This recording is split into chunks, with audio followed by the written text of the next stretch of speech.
So with that bodhicitta minds, we could do the verse of refuge in bodhicitta. I go for refuge until I'm enlightened, to the Buddha, the Dharma, the Sangha, through the merits of giving and the other perfections. May I become a Buddha to benefit all sentient beings. I go for refuge until I'm enlightened, to the Buddha, the Dharma, and the Sangha. Through the merits of giving and the other perfections, may I become a Buddha to benefit all sentient beings. I go for refuge until I'm enlightened, to the Buddha, the Dharma, and the Sangha. Through the merits of giving and the other perfections, may I become a Buddha to benefit all sentient beings.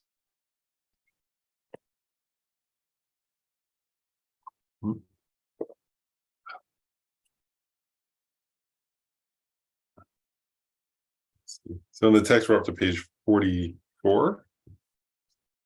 And we're in the section on the 11 virtuous mental factors, and we've covered the first 7, so we have a few more. So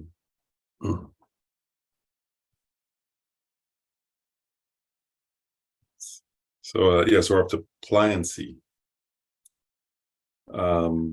which is pretty. I mean, oftentimes it's translated that way. Although it's interesting, there were other translations. Arndt Engel translates this phrase, this term, as agility. Geshe-Rabten translates it as suppleness, and there was somewhere else where it was translated as flexibility. So it's just I'm giving different senses of, because it's a Tibetan word that's trying to get at something, right? So you get a sense from different translators what it's trying to get at: pliancy, agility, flexibility, suppleness. So we'll just go on. Regarding pliancy, the Abhidharma, right, the Compendium of Knowledge says, what is pliancy? So it says, it is a serviceability, right, or a fitness, some translators said, of the body and mind due to severing the continuum of unfavorable states of body and mind. That is the function of eliminating all obscurations. So one point I want to make here, first of all, right, is we're studying mind and mental factors, and there's something unusual in this definition that's going to continue, right, where it says what is pliancy, and then it says a serviceability of body and mind, right? So one point I just want to make is, of course, a serviceability or a pliancy or a fitness of body is not a mental factor, right? It has to be of the mind, but they go together. So the point is, you're going to see a number of times here it's mentioned physical and mental pliancy. I just want to make a point so we kind of are clear, which is that the pliancy of the body and the pliancy, it's actually interesting, isn't it? That to have pliancy of mind, you have to have pliancy of body. In other words, they go together, they arise together, and you have them together. But the one of body, by its nature, is not a mental factor. It's a physical sensation. But it's mentioned here because they always go together. They arise. You'll see they arise in a certain sequence together. And when you have one, you have the other. So that's one point. And then I'll read Geshe-Rabten's description. He says that this is, he calls it suppleness, but pliancy, same thing, is a mental factor that has the effect of enabling the mind to apply itself to a wholesome object in whatever manner it wishes, as well as interrupting any mental or physical rigidity. It acts as a basis of all meditations directly associated with calm abiding and special insight. So he's right. So he's emphasizing, so he's making the same point here, but I think it's interesting, right? Serviceability here. So serviceability, he's going into more detail. What is that, right? So it's it allows the mind to apply itself. So in other words, that when you want to. Actually, we know what it is. We can be somewhat familiar with pliancy because we know what its opposite is.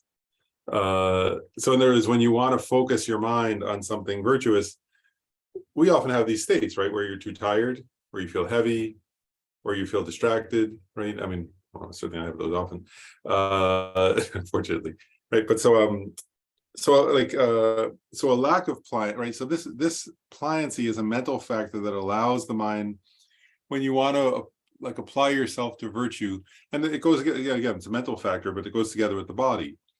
So we often have these states, right, where and they're connected, is one part why I'm mentioning it, right, where your body feels heavy, your mind feels heavy, or you feel your body feels, what's the word, like kind of agitated, and your mind is distracted. And in the Tibetan tradition, one thing they point out is that it's connected because our minds and our subtle winds are connected. So if the subtle winds of your subtle body are kind of agitated, then your mind is not going to be able to focus well. And here in this, when you have pliancy, what happens is that your body feels very light, very flexible, very serviceable, you sometimes call it. And then your mind is pliant. In other words, it's able to direct itself, pliant, or like, pliant or supple or flexible, agile. It's able to apply itself to any meditation you want, so and you don't get tired, you don't get distracted, you don't get what's the word, you don't have trouble focusing, and so on. So then our text goes on. It says, just as has been said above, it is a knower, right, so it's a mind, that deposits an imprint so that the mind can be applied however one wishes to a virtuous object of observation, and that severs the continuum of unfavorable states of body and mind, right? So unfavorable is that, in this case, is are those things I was describing, right? Heaviness or distraction or agitation or craving, or things that would distract the mind away from doing virtue. Now again, only mental pliancy is a mental factor, but it says when divided, there are two types of pliancy, right? Physical pliancy and mental pliancy. And then it says, physical pliancy is such that through the power of meditative concentration, unserviceability of the body is purified, whereupon the body is buoyant and light, like a ball of cotton that can be applied to virtuous activity according to one's wish. So you have a sense of it. The physical body itself becomes light, becomes, often that metaphor is used, like a ball of cotton. And the mental pliancy, which is the mental factor, is such that through the power of meditative concentration, the mind becomes free of unserviceability, whereupon it becomes amenable to application to an object of observation without hindrance. So, right, the mind, in the case of the mind, it's quite clear, it's able to focus on any object. I'll pause there. And so one point he's making here, though, is that one point that he's making here, that Kachin Yoshi Gelson is making, is that these physical and mental pliancy arise through the power of meditative concentration, as he says, right? So there is this particular kind of, and actually I want to say a few things about this because I think they're interesting.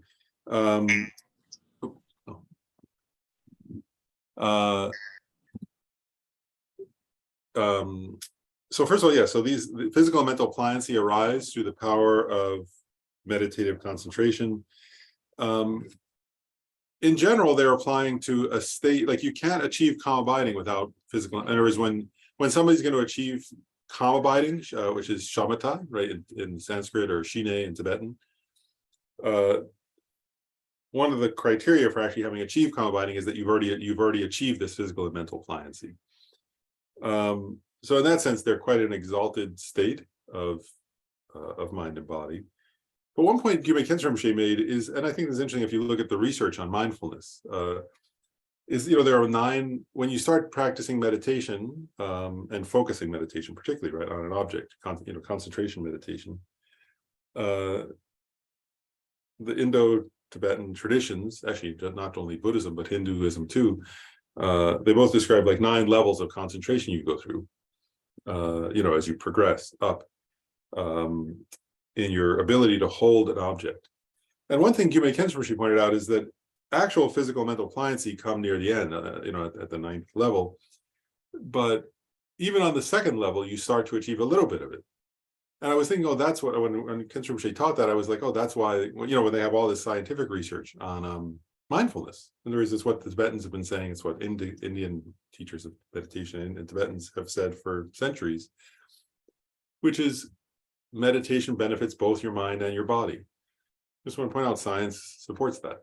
you already start to get more flexible. You start to be able to, like, and when they do scientific research, they're able to show, for example, that mindfulness meditation helps decrease rumination and helps decrease anxious thoughts and so on.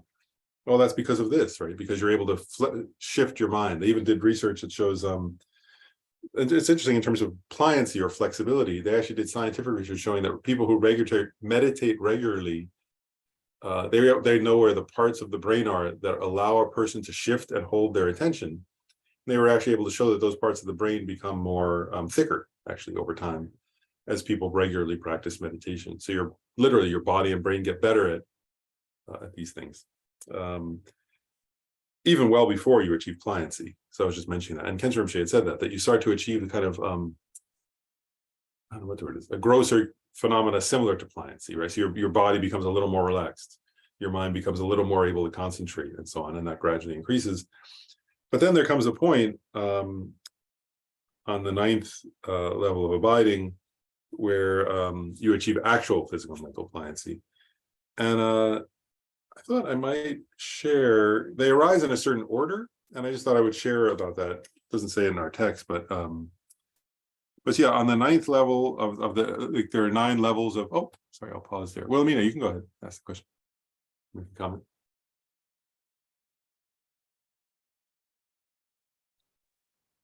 I'm not in a hurry, okay. but I was just wondering, you're talking about the mind and the subtle mind, and how they are connected. And where does the subtle wind come in? I never hear talking about the subtle wind, which seems to be very important too. Where does that fit in? Actually, I was about to say something. So tell me if this. One point I'll make in relation to Wilhelmina's question or point is that it's interesting. Oftentimes we only speak about, like, we spoke. There is in Tibetan tradition and Buddhist traditions. It's in the highest yoga tantras that we talk most detailed way about the subtle winds. So there's incredible detail about, like, the 5 root winds and the 5 branch winds and how they move in your subtle body, and they teach a lot of details about that. Like, for example, if you study the Guhya Samaja Tantra, for example, they teach a lot about that, and the Guhya Samaja Tantra and other tantras. So one point I'll make is that in the subtle winds, if you want to really know them in detail, then the highest yoga tantra is the place where they teach that in detail, and especially, really, the extremely incredible detail is in the Guhya Samaja commentaries. Like the Lama Tsongkhapa wrote a text called the 5 stages, which are the 5 stages of the completion stage of Guhya Samaja, and that text teaches all those things in extreme detail. It says, please turn your mics off. Oh, I guess there's feedback. So everybody can keep their mics up when they're not, except when you're talking. I guess that helps with the sound. Okay, so that's one point. But then, so it's interesting. So usually in highest yoga tantras where they talk about the subtle wind. But then I was actually going to say something about that, Wilhelmina. So it's interesting that you asked, because it's about how does this arise, right? And so I was going to quote, it's actually the book by Gyume Kenshin Rinpoche, The Easy Path, which is his commentary on Lamrim, and that I edited. And I'll share something there because it talks a little bit about this topic of the subtle wind also, or winds. So he says, genuine calm abiding comes through continuing to practice single-pointed concentration until exceptional experiences of mental and physical bliss and pliancy arise. So he's adding a point here, which is true, which is that bliss comes along with pliancy. Then he says, so when you're on the 9th level of abiding, right? So this is specific. This kind of pliancy that's being talked about here.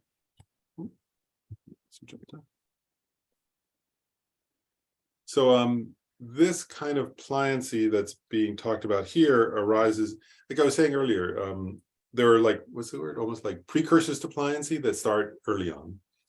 But when you get to the 9th abiding, something happens in terms of bliss and pliancy. And we're making a point now that bliss comes together with pliancy. So he says here, at the end of the 9th level, right? So these are the 9 levels of calm abiding. So when one is on that 9th level, mental pliancy arises prior to physical pliancy, and physical bliss arises prior to mental bliss. Now, here's starting to get at the question that Wilhelmina asked about. This process begins. So you can imagine, right? This person is that it has incredible ability to concentrate their mind, but it doesn't yet have shamatha. They don't yet have kama binding. So they're at the ninth level. He says this process begins when, through the power of your meditative concentration, and this is Kensher Rinpoche saying it, right? So the person is at the ninth level of abiding. They don't yet have pliancy.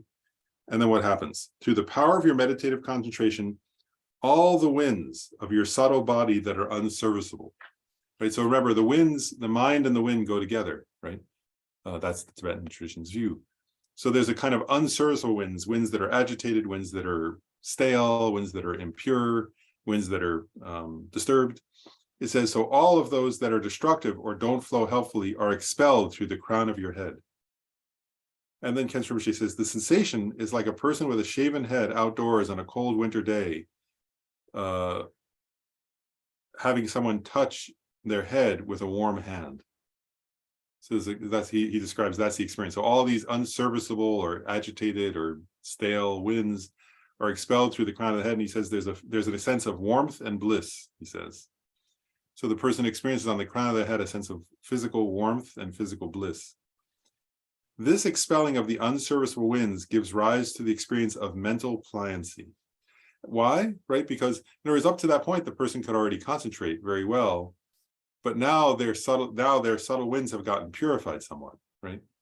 All the unserviceable ones were expelled, and so their mind becomes incredible, and gains a new level of being able to focus on anything they want. So they gain mental pliancy. It says, with mental pliancy, you're able to pacify all aspects of your mind and mental factors that previously prevented you from engaging in wholesome actions continuously. Right. So now the person doesn't get tired, they don't get distracted, and so on. All negative states of mind and negative mental factors that give rise to resistance to positive states of mind are totally pacified with mental pliancy. Your mind becomes serviceable to continually engage in wholesome states without any resistance whatsoever. Right? So he's describing what this experience is like of mental pliancy, which is the mental factor we're talking about. He then says, now he's getting into more. So, and you see the connection with the winds there, right? That because the impure or negative winds are expelled, the mind is able to focus in a new way. He says that mental pliancy triggers a serviceable subtle wind that now totally pervades the body. So he's saying because you have mental pliancy, it now changes the subtle winds of your body. So a new, very serviceable, subtle wind now totally pervades your body. This very smooth, gentle, subtle wind pervades your whole body and causes your body to also become serviceable. So this is why mental pliancy immediately gives rise to physical pliancy. Does that make sense? So they arise in a certain order. So now the body too can engage continuously in virtue without any resistance or difficulty. Mental pliancy is a mental experience, right? A mental factor. And physical pliancy is a physical experience. As the movement of the mind and the movement of the subtle wind are one and the same thing, these changes occur interdependently. Due to that gentle, serviceable wind pervading the body, a physical feeling of bliss or joy arises.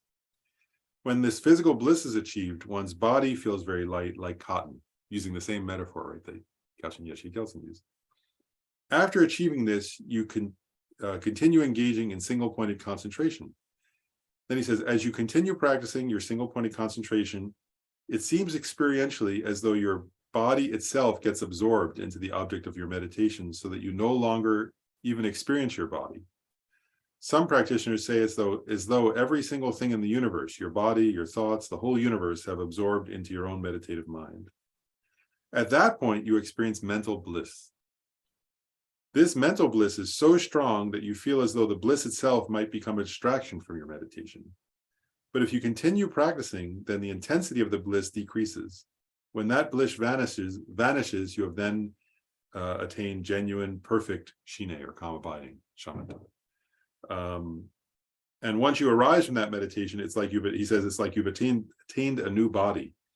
Your negative emotions naturally subside or diminish. Your sleep naturally gets mixed with concentration. So even in your sleep, you're in meditative state. So that you can no longer tell the difference between meditation and sleep. And you experience exceptional dreams.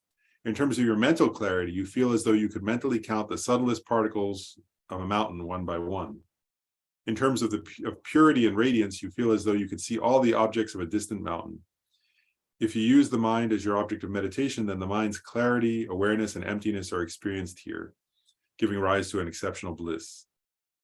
Then he quotes, I'll end with this. Payman Pandita, particular scholar, notes that at this 9th level of mental abiding, you can mix activities such as walking or sitting with single-pointed concentration effortlessly. So you get the idea here. I just wanted to go into that detail, which I think gets at what Wilhelmina was asking about the connection to the winds, right? So it's connecting a body and mind, right, on a subtle level. One quick point, though, is the winds that Khenpo Rinpoche there is talking about are the same winds that are discussed in Highest Yoga Tantra. But I want to make just one quick point. This is a side point, but just to be clear, is the bliss here is not the same bliss as in Highest Yoga Tantra. It's not as profound.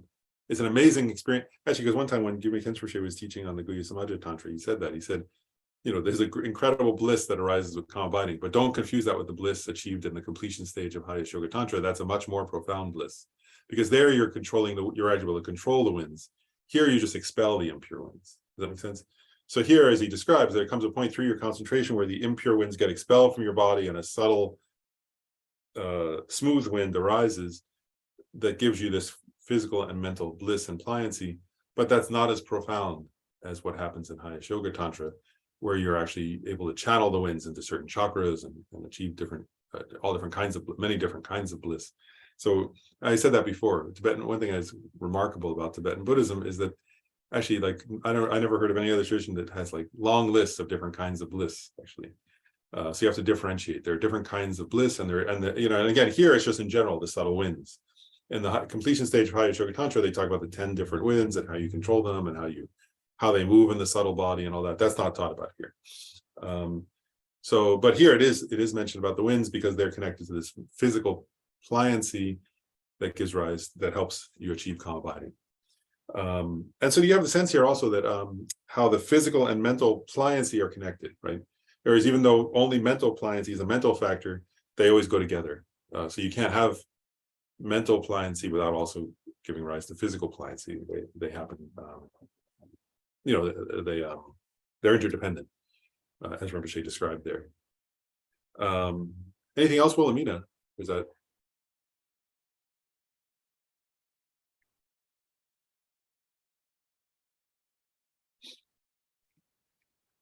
No, Can I talk? Can you hear hear me? Go me?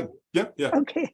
No, this is wonderful because in Tibetan medicine, that is a big emphasis. Yeah. So I wanted to get a connection and you gave it to me loud and clear. So cool. Oh, good. Thank you. Yeah, and it's partly why you can see why also that gets it why also again meditation especially focusing meditation and health are connected, because it's starting to settle our winds. You can see how Tibetan medicine, then they're interdependent, right? That works with the winds, and then this works with and they check your pulse of winds and so on in Tibetan medicine. But your urine, yeah, your urine. So you can see how these are interconnected. And that's why also meditation is supportive of good health. Also. Thank you so much. Oh, sure. But okay, so that's how physical and mental pliancy arise, and then I'll continue on with the text. So he says, so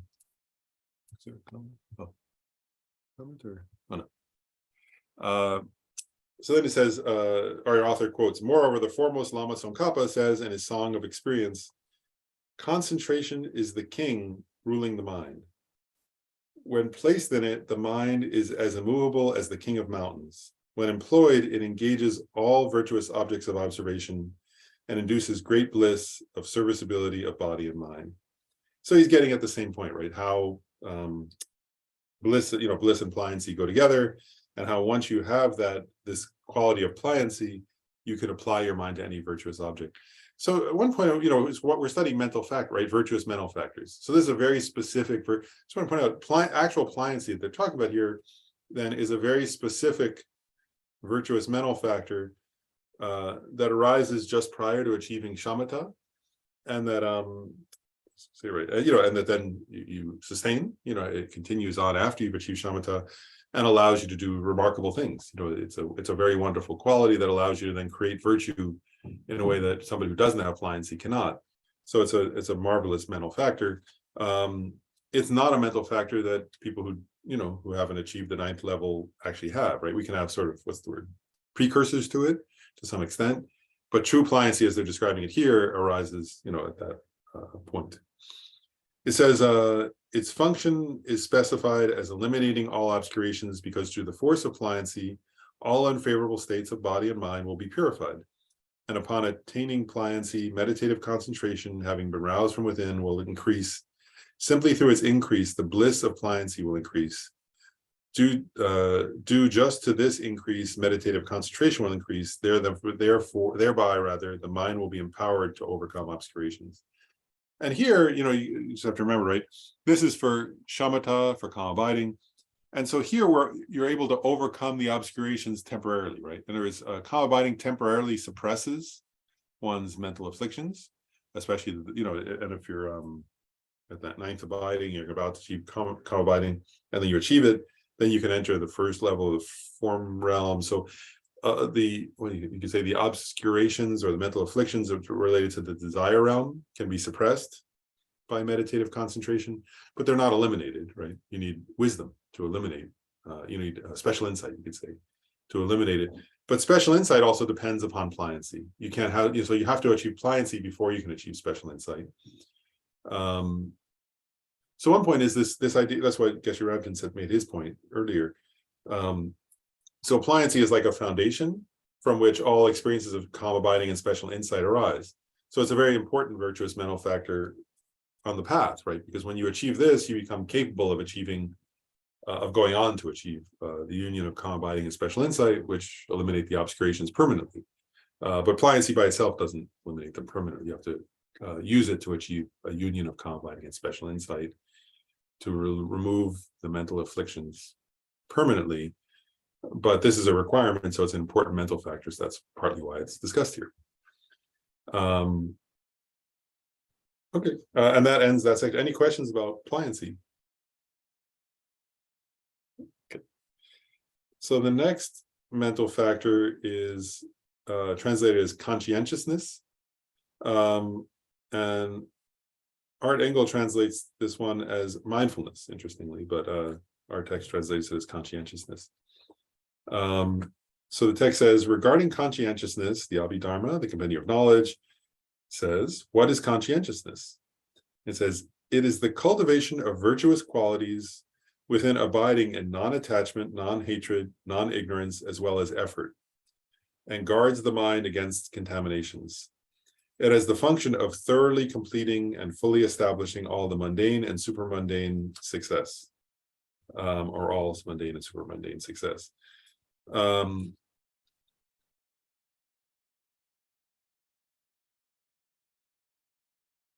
Geshe-Rabten makes at one point, he says, it cherishes the accumulation of what is wholesome and guards the mind against that which gives rise to the afflictions. So let's go into this a little bit and kind of explore it a little bit. So what this is really getting at, to kind of elaborate, because it says here, as well as effort. So what is getting at what is this mental factor? So one way of saying it is it's guarding your mind, right? It's making an effort to accumulate good qualities, and also particularly to apply the antidotes to the mental afflictions. And there's a quality of effort there. So it's the state of mind, actually, this conscientiousness or mindfulness, you could call it, this particular kind of mindfulness. First of all, it's how do you differentiate it from just non-attachment, non-hatred, or non-ignorance? So this one, it can have all three of those, or it can have any one of those, right? And remember, each of those is an antidote, right? Non-attachment means you're applying the antidote to attachment. Non-hatred is love, right? An antidote to hatred. And non-ignorance, all kinds of cultivating wisdom are that. So here, it's a particular state of mind, right? This conscientiousness is a particular state of a mental factor, you could say, where you're making ongoing effort to avoid mental afflictions and to cultivate their antidotes, virtuous qualities. Right? And it could be, so one example would be, it could be, let me say it right. And again, it doesn't have to be all three of those. So, for example, if you're, say you're out walking somewhere and somebody says something offensive and you try to cultivate love, right? In order not to give rise to anger, hatred, that would be conscientiousness, right? So it's a quality where you're making effort combined with any of those three so you're making effort to apply yourself to non-hatred, non-attachment, or non-ignorance. And another point that's in the commentaries, or in a number of the commentaries I want to make it, is this conscientiousness, this quality of conscientiousness. So first of all, you get the idea. It there was a mental factor of effort, right, or joyous effort. Here, it's effort. That effort is present, and it's a particular kind of effort. It's an effort where you're kind of you're being aware or mindful of your own mind, and you're applying the antidotes so that you don't, so that you stay in a virtuous state and you avoid non-virtuous states. And another point I wanted to make is this. This can connect to. It's mainly internal, but can also be guarding yourself externally, right? So there is this conscientiousness, this mental factor means that if putting yourself in a certain situation is going to cause you to give rise to mental afflictions, and you stay away from that situation in order to keep your mind away from the mental afflictions, that would be an example of conscientiousness, right? So, like if oh wow, like I guess I sometimes say this, and for this quality, it's like sometimes think of it this way for myself, it's like also knowing your own limitations, right? Whereas if I put myself in this situation, I'm going to get really angry, or I'm going to get overwhelmed with craving or something. Well, so I'm not going to put myself in that situation, right? Until I'm ready to. Buddhists can put themselves anywhere and be fine. But you have to be honest with yourself, right? So part of this conscientiousness is knowing your own mind, and then knowing what antidote is going to work for me, right? And I just want to I'm making a few personal comments here. One is, I think if you're going to apply, I think for us as real people, if we're trying to practice conscientiousness, it requires that we're honest with ourselves and know ourselves, right? So there is one point is, if you're trying to be conscientious, which means guard against the mental afflictions through effort, one point is, knowing that exposing yourself to certain things is going to give to too many mental afflictions, so you avoid those situations until you're ready. This guidance and retreat, for example, where it says for beginners you should do a retreat in a very quiet place that has all these different qualities, and they say at a different level you can do. They say that you can do a retreat like on the street corner of a high, like where all the roads meet and there are all kinds of people. And it's fine. It says, but if a beginner does that, they're not going to actually, the retreat will be a total waste of time. But there comes a point, a very advanced level, where that's fine to do. And so one point is you have to be honest with yourself in terms of conscientiousness. What's my level? Can I expose myself to certain situations and still not give rise to mental afflictions? And then the other point I'll make, just for my own point here, is you also have to know which antidotes work for you, right? Because and I sometimes say it's good to have a menu of antidote options. I think there was I remember I read one teaching by Trijang Rinpoche where he said that basically he was the Dalai Lama's junior tutor. So that was quite funny. He was making this point. He said, like, if you start to rise to craving or something, he was saying, you can think about the emptiness, and if that doesn't work, you can think about impermanence, and if that doesn't work, you can think about the unattractive qualities of whatever you're craving. And he's like, and then finally, if none of those work, go take a nap or something. It was like, he was like, have a whole menu of options.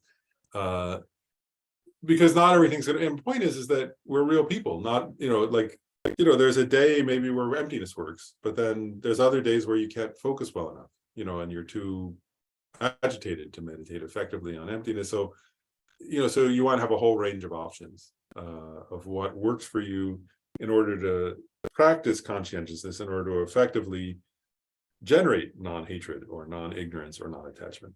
So that's just practical, right? So so conscientious means guarding, and there are plenty of Buddhist scriptures that say that, right? Like, that the Buddha would tell some, for example, the Buddha would say to him, stories of monks particularly, would say, go to the charnel ground and look at the corpses, use that way they weren't going to give rise to too much craving, things like that. So they're environmental, like my point is that all the way back to the time of the Buddha, there were environmental advices, and then there are also inner training advices. Like go meditate on love and so on, go meditate on the unattractive qualities of samsara, go meditate on impermanence. And all those meditations, if you're making effort at them in order to overcome the mental afflictions, would be conscientiousness.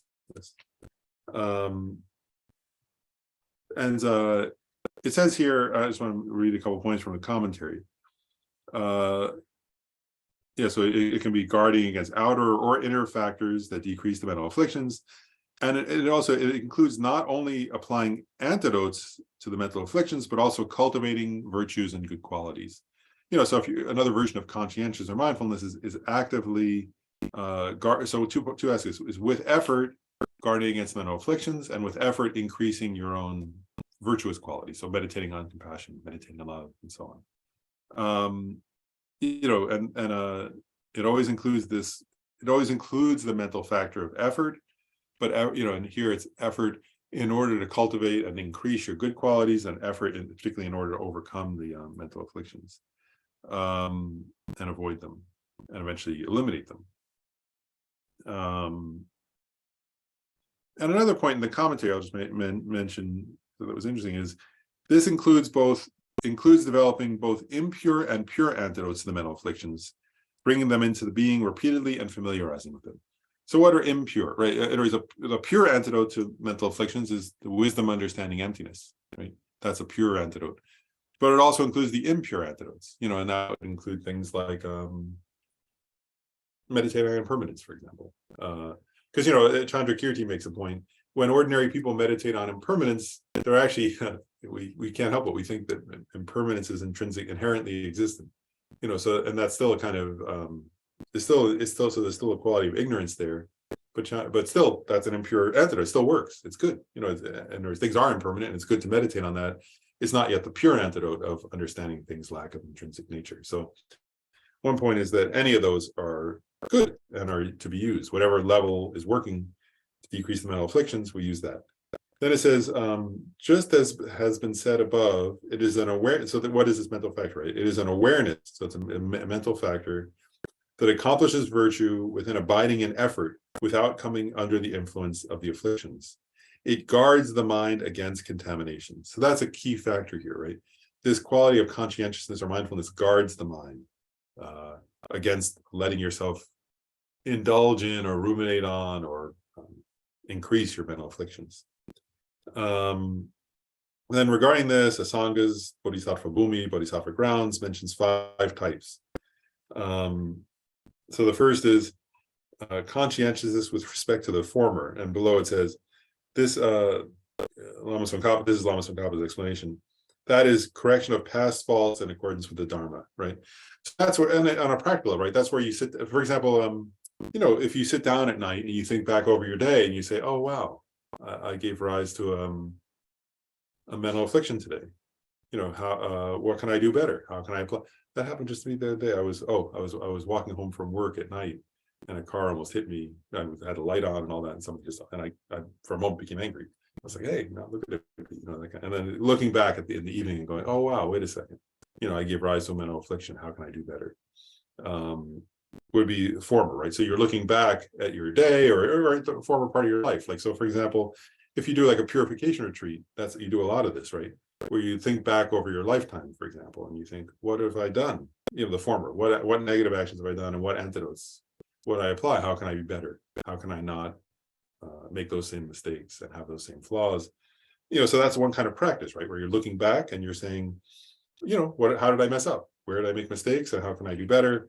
And then and that's how I view that as self-compassion, right? So it's not blaming yourself or attacking yourself, by the way. It's not for that. It's that you look back and you say, we all, until we're a Buddha, we make mistakes, but you're looking back and you're applying conscientiousness to your past actions. You're going, how do I purify that negative karma? How do I do better in the future? So that's conscientiousness with respect to the former. Next one is conscientiousness with respect to the latter. That is an earnest intention to do so in the future, Right? And that's similar to where, it's like where you're saying, okay, in my example, right, how would I do it differently next time? I don't want to make that same, I don't want to give rise to that same mental affliction. So how am I going to work on that? And because my intention for the future is to give rise to fewer mental afflictions. And my example of also the menu, right?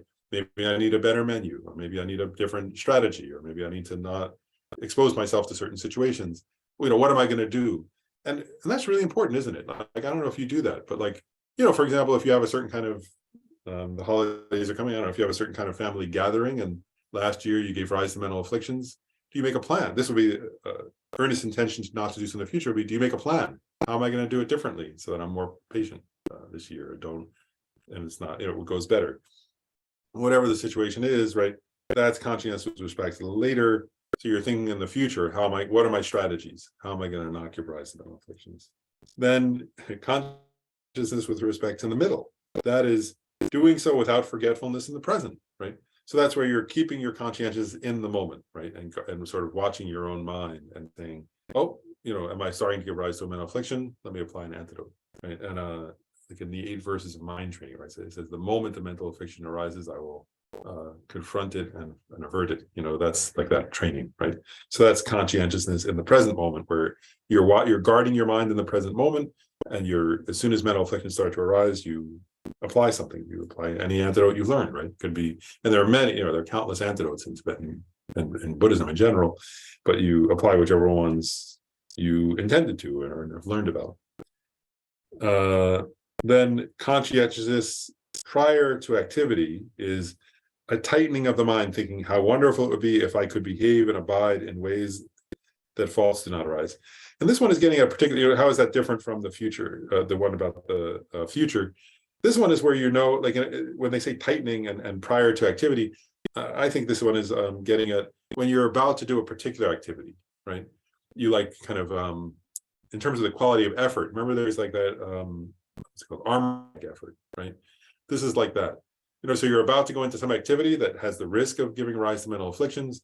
And so you kind of, as it says here, tighten your mind, thinking, wow, okay, this is going to be a challenge, and like, Shanti Deva sometimes uses metaphors for this, but you could say it's like, there are all kinds of things we do. If somebody's about to go up and give a big speech, right, they think, all right, I've got to get energized here. Or if somebody's about to play a big sports game, right, they think, all right, I've got to really get ready and, energize and, put forth effort. If you have like a big project coming up, for Buddhists, the project is not to give rise to mental afflictions, right? So it's like when you're about to enter into a situation, you kind of encourage yourself and you tighten your mind, as it says here, thinking, wow, during this activity, I'm going to really try not to. And especially if certain activities tend to give rise to certain kinds of mental afflictions, then you kind of say, all right, I'm not going to, oftentimes in this kind of situation, I generate whatever, pride or jealousy or anger or whatever.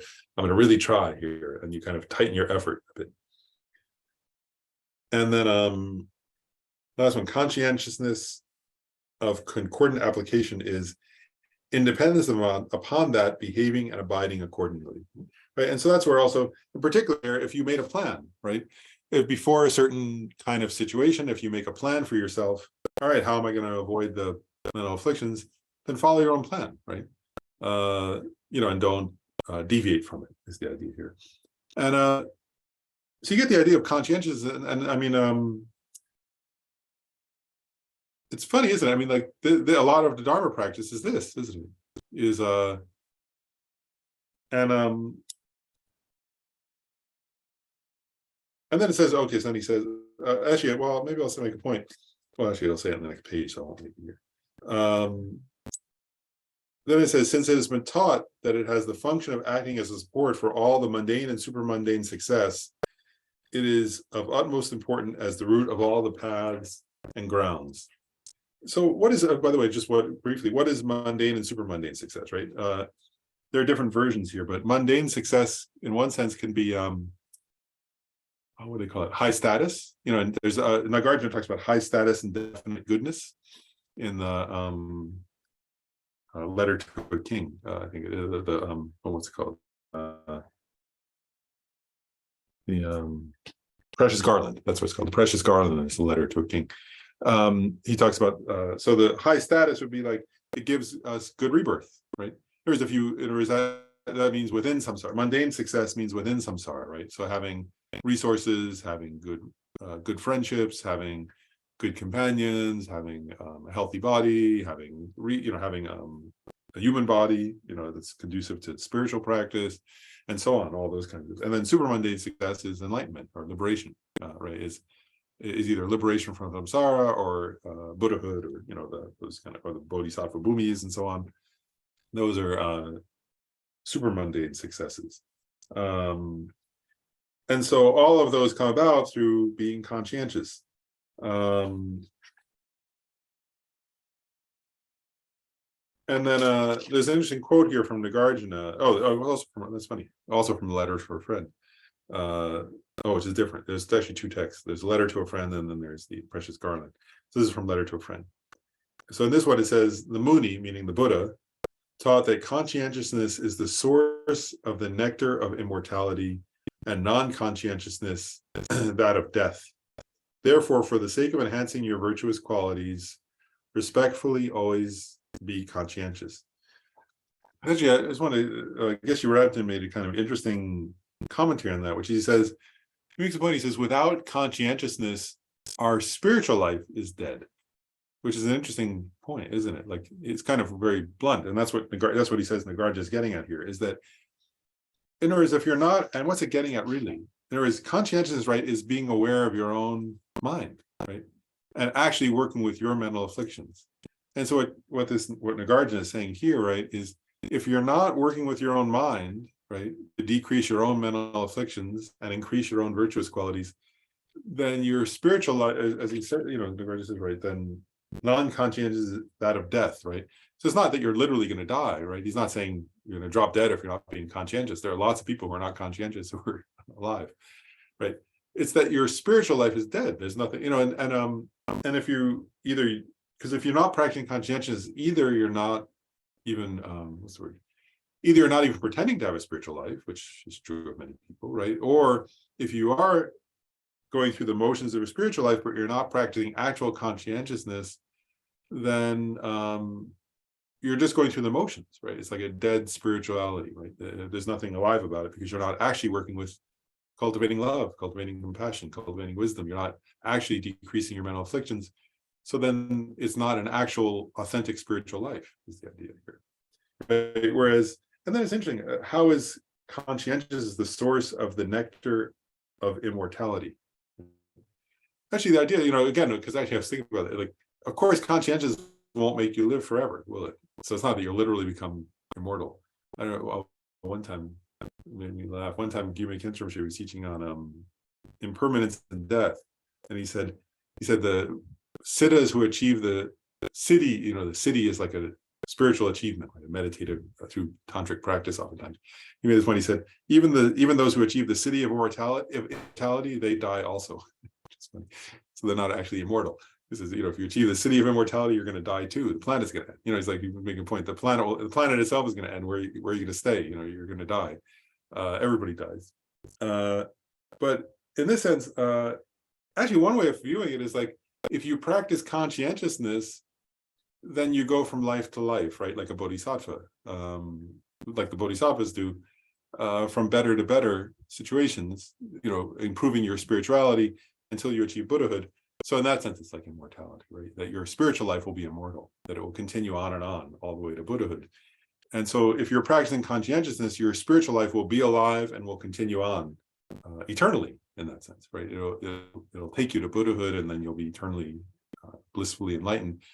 So your spiritual life, if you practice conscientiousness, is immortal, and your spiritual life, if you don't practice conscientiousness, is already dead. Is kind of what Nagarjuna is saying, which I thought was an interesting description.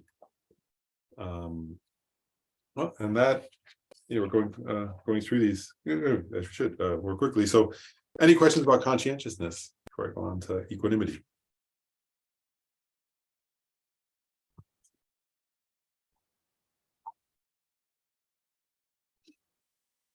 Okay. So the next one is equanimity.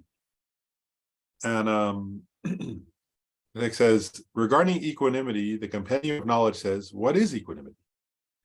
it is a discordance with with afflictive states, an evenness of mind, a dwelling in a natural state, and a spontaneous abiding, with an abiding in non-attachment, non-hatred, non-ignorance, as well as effort. It has the function of not allowing for an opportunity for the afflictions. And again, these are those terms I think could be confusing. We're going to have to like explain in detail what this is getting at. But I want to continue on with the text. I think it'll get clear, and then I'll sort of pause and explain more. It says, just as it has been said above, in dependence upon the techniques for internally setting the mind single-pointedly on an object of observation, the 9 mental abidings are gradually accomplished. When the 9th is achieved, one no longer needs to strive to use the antidotes to laxing excitement, and one attains a spontaneous abiding of the mind. In general, there are 3 types of equanimity: equanimity of application, equanimity which is a feeling, and immeasurable equanimity. For among these, this mental factor here is compositional equanimity. So I'll pause there. What's he saying? I think this can be a little confusing if you don't pause and explain now. So what's he saying? He's saying there's a term, equanimity, right? And he's saying in general, that term can have 3 different types of meanings, right? So we'll go through the ones that are not this. One is equanimity, which is a feeling, right? That goes back to the mental factor of feelings. Remember there is pleasurable feeling, unpleasant feeling, and neutral. So he's saying what neutral feelings are a type of equanimity, where one isn't feeling pleasure or displeasure. That's one type of equanimity, and he's making a point. He says that's not what we're talking about here. So that mental factor of neutral feeling, that's a kind of equanimity, can be labeled equanimity reasonably, but that's not this mental factor. That's one point. Next point, immeasurable equanimity, right? That is called equanimity, right? We cultivate that. That's like where there are meditations on that where you think about somebody like a friend, an enemy, and a stranger, right? Somebody you're attached to, somebody you're averse to, and somebody you don't care about, and you try to cultivate like a sense of even-mindedness towards all of them. And there's also within that, there's also the equanimity where you're meditating on the wish that others can have such equanimity, right? Be free from attachment, aversion, and indifference. And so there are various meditations on that kind of, you could almost call it emotional equanimity, right? Not grasping, not being averse, and so on, and not being indifferent. And he's saying that is a kind of that's actually a cultivated equanimity in Dharma practice, right? Of the 4 immeasurables. It's immeasurable equanimity. He's saying that's not what we're talking about here either, right? So he's saying those are 2 types of equanimity that exist, but that's not this mental factor. So this one is the equanimity of application. So it's a particular type of equanimity, so don't confuse it with the other types. That's one point. And then he's saying, right, it's connected to the 9 mental abidings again. So this mental factor is connected to cultivating calm abiding.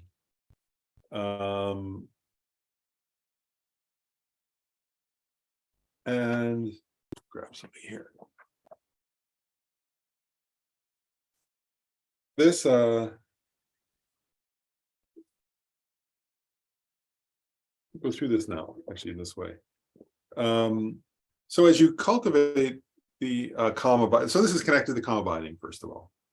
And as you cultivate calm abiding, there's a teaching which comes from I think from a Sangha, which teaches, and it's in the Lamrim actually. But as you go through the 9 levels of calm abiding and you're cultivating them, there's going to be 5 faults and 8 antidotes to cultivating calm abiding meditation. And the first fault is laziness. And the antidotes to that go in order. They're faith, aspiration, effort, and pliancy, which we've been covering, right? Effort, we covered faith, and we covered these: faith, aspiration, effort, and pliancy. That's how you overcome laziness. Anyway, so there are 5 different faults and 8 different antidotes when you're trying to cultivate calm abiding. And the last of the antidotes is this kind of equanimity. So it's an antidote to this equanimity is an antidote to the obstacles to calm abiding, and it's particularly an antidote to over application. So and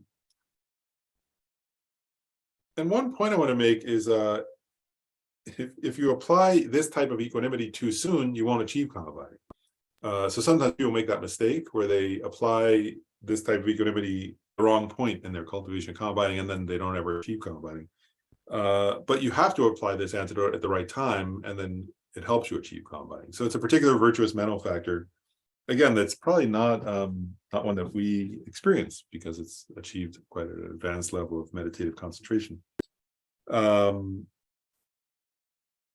But that's what below here he's getting at, where he's quoting now Lama Tsongkhapa, where he's talking. I won't go through all the details there, but he's getting at as you go along through the process of cultivating calm abiding, first you have to set the mind to achieve the first abiding.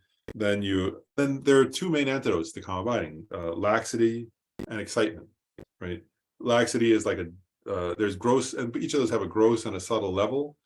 Gross laxity is where you're feeling really busy and kind of distracted. You can even fall asleep, is the grossest level of laxity. Subtle laxity is where you're holding the object, but it's not vivid. It's not clear. It's not. There's not a vividness to your meditation. And then excitement is similar, right? There's a gross level of excitement where you're so caught up in desire that you think about other things and you're not even focused on what you're concentrating on. And then there's subtle excitement where your mind isn't absorbed in the object. It's kind of not, you don't totally lose the object, but you have a kind of subtle distractions. So you're applying. So as you're cultivating calm abiding, you have to, in order to understand equanimity, you have to understand this. So as you're cultivating calm abiding, you're trying to keep your mind on a certain object of meditation, and then you're having to first work with the gross levels of laxity, excitement, and then the subtle, and then you get better and better at concentration. Eventually, you have to work with the subtle levels of laxity, excitement. Lama Tsongkhapa, just a side point here, that there comes a point where you no longer have gross excitement, so you don't lose the object anymore. And there's a kind of subtle laxity, a dullness to your meditation. And he makes a point. He says some people think that's calm abiding because it's very pleasant. You're sort of like in a kind of dull concentration, and they just stay there. And he says that's a problem, so don't do that. So Kaplan makes a point. He says be careful of that because you'll never achieve abiding. And he says that kind of cultivating a dullness of mind that can lead to rebirth in the animal realm. It's not a good version of meditation. So don't do that. Eventually, you have to get rid of the subtle level of laxity so that our meditation has a kind of clarity and vividness to it.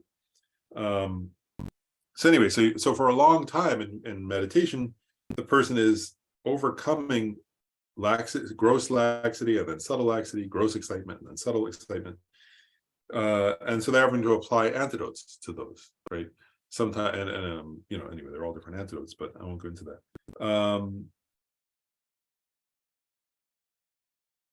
So up to a certain point, I don't actually pull it.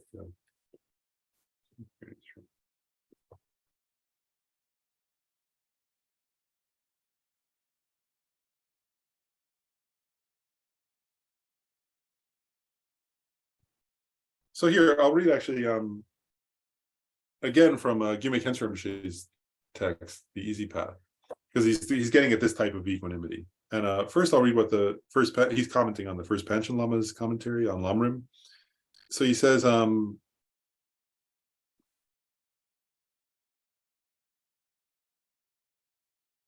maybe I'll read it a little longer section here.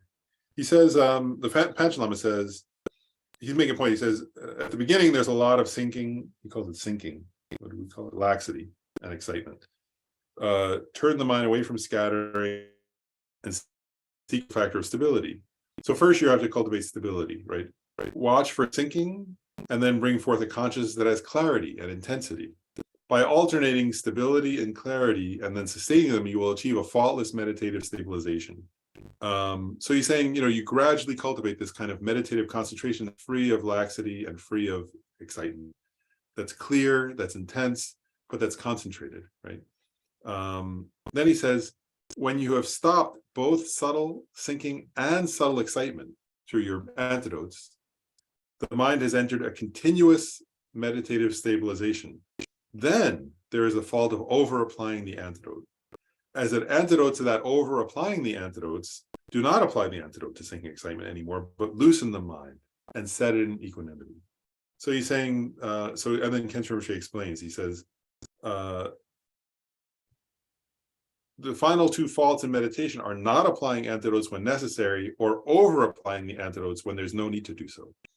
So what he's getting at is there comes a point in your meditation where you're no longer having subtle sinking or subtle excitement. And at that point, you have to stop applying antidotes, because the antidotes themselves, the kind of checking for faults when you don't have faults is a kind of subtle distraction, or a subtle, it's not, maybe a subtle distraction is the wrong term. It's a subtle obstacle to calm abiding. That's the right way to say it. So there comes a point in meditation where you're so concentrated that you have to relax at that point. Now the problem is, and there are instructions in the first Panchen Lama's Mahamudra instruction makes this point. If you do that too soon, then you're just spaced out. That you're just sort of doing spaced out meditation. This is getting at a level of where there's clarity, where there's intensity, where there's vividness. We call it vividness. That's a good phrase. And deep concentration. And there's no longer those kinds of laxity, excitement. At that point, as he says, you relax and let yourself be in equanimity, right? And sometimes they give an analogy, right? If like you think of a giant eagle that's going up from a cliff or something, there's a phase, right, where it has to flap its wings, in order to go up and up and up to catch the wind, to catch a breeze or something, right? But this is like, there comes a point, and eagles know this, right, where they stop flapping their wings and they just glide, right? And they fly most effectively with effortless, in an effortless way, right? And I think that's a reasonable metaphor for this. There comes a point where you have to stop flapping, stop making, where you kind of abide in that equanimity and you glide in your meditation. So it's a bit like that. So now we can go back. Now we can explain the very beginning of going back to page 46, where it said, I read this already, but now we're going to go back. What is equanimity? Right. So it is discordant with afflictive states. Right. So in other words, there are no mental afflictions at this point, right? Because you're in a deep concentration. And evenness of mind, right? So the mind is even. Now you get sense, it's not even in the sense of friend, enemy, and stranger, that it's even in the sense that you're not making effort, right? And now these three, dwelling in a natural state, spontaneous abiding, and abiding in evenness of mind, dwelling in a natural state, and spontaneous abiding are three different levels of this. And I'll go through, Geshe Rabten explains them. So he says, he calls this one, he doesn't actually call this equanimity. He translates that phrase as balanced mind, which I think is an interesting gloss on that, or interesting sense of it. So instead of equanimity, he calls it, his translator rather, calls it a balanced mind. And he says a balanced mind is one that is, so he's going through, he says, what is dwelling in the, first of all, what is, I'm out of order here. Okay, evenness of mind. Start with that one. Evenness of mind. He says this one, it says the first three. These are actually three different levels of this. So this mental factor can have three different levels, and that's what's being described here. So evenness of mind is able to maintain a meditative equipoise, but otherwise is still subject to the subtlest types of sinking and excitement. So here, one is starting to cultivate this kind of evenness and this kind of equanimity, but you have to still be a little bit on guard, because there's still very subtle types of, and it'll be like an eagle having to slightly adjust its wings to stay, it still has to a little bit do some adjusting, but it's mostly soaring. Does that make sense? So it's not like the effort from before, but there's a little bit of adjusting that because there's very subtle levels of sinking and excitement. So at this point, one is cultivating a kind of equanimity, but there's a subtle part of your mind that's still having to go, oh, am I sinking a tiny bit? Am I a little bit too intense? That's that one. Then dwelling in the natural state here means, I'll just read Geshe Rabten. He says, the mind at rest is able to concentrate on its object without having to make any great effort at applying remedies to sinking and excitement. So here, mostly there's no effort, but now it's like every now and then there's a very slight effort to make sure, so it's like the person is now cultivating kind of evenness where they're letting go and they're just in concentration, but every now and then they still have to check, oh, am I still totally vivid?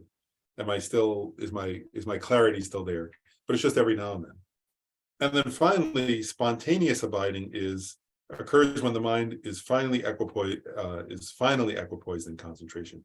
So in that one, there's no longer any effort at all. It's completely spontaneous abiding, in the sense that it's total equanimity, and there's a total when it stays in a state of concentration with a kind of total letting go of any effort at all.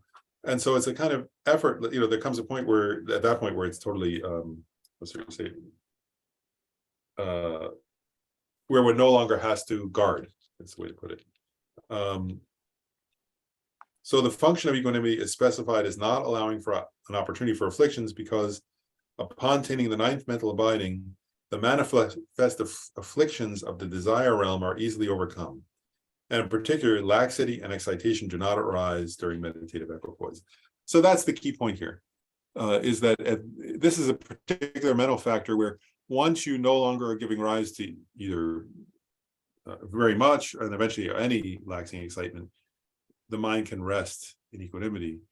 And you have to, and it's like one way, I think it was Venerable George in his commentary made an interesting description where he said, up to that point, you have incredible concentration, but you can imagine it, right? That there's something that, because the idea is that when you're in meditative concentration, the mind absorbs in its object. And if you have to still be a little on guard about excitation or excitement or laxity, there still has to be a little bit of not absorbing, right? This quality of equanimity allows a kind of full absorption in the object, which allows you to achieve calm abiding, is kind of the point. So that's that one. Any questions about equanimity as it's explained here? I think it's okay. We're going through these quite quickly. Go ahead, Wilhelmina. With the comparison with the eagle and the fly and the flapping of the wings that can stop, has that to do also with when we stop breathing at that point? Or I see. In this case, that's not, making an interesting point in the sense that that's not, I've never seen that mentioned in the context of equanimity specifically as a mental factor, on the one hand. So I'm not sure, in other words, it's not mentioned in that way, but you're right that there is a point where, as a person achieves a certain level of calm abiding, that happens in terms of the breathing, but I haven't seen it described in that way, in the sense that the mental factor, is connected to that, but it may be. I'm not sure, actually. Okay, thank you. I'm not sure. I haven't seen a commentary that mentions those guys connected, but they may be.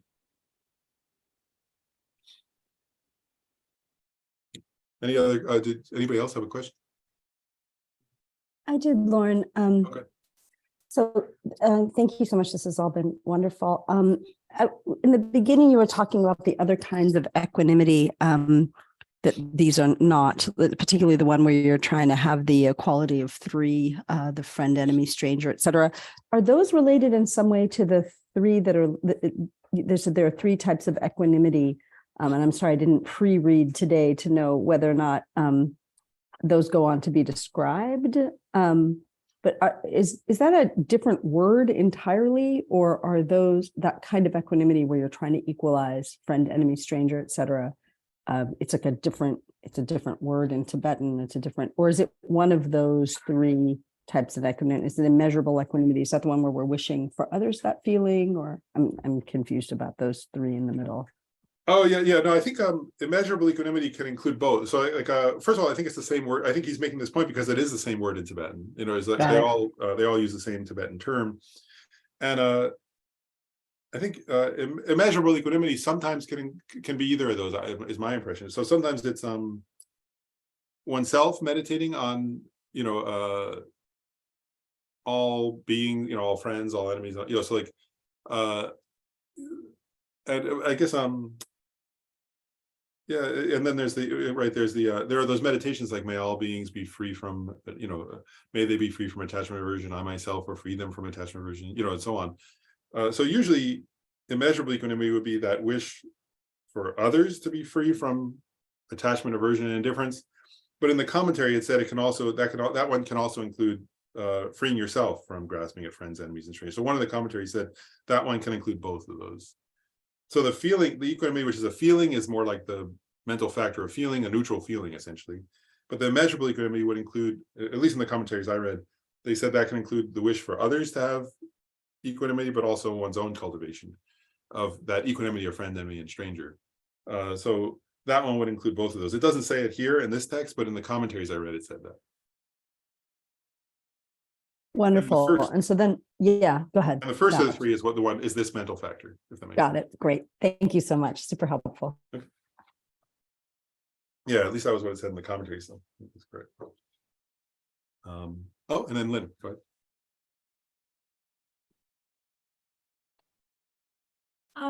I thought it was very helpful.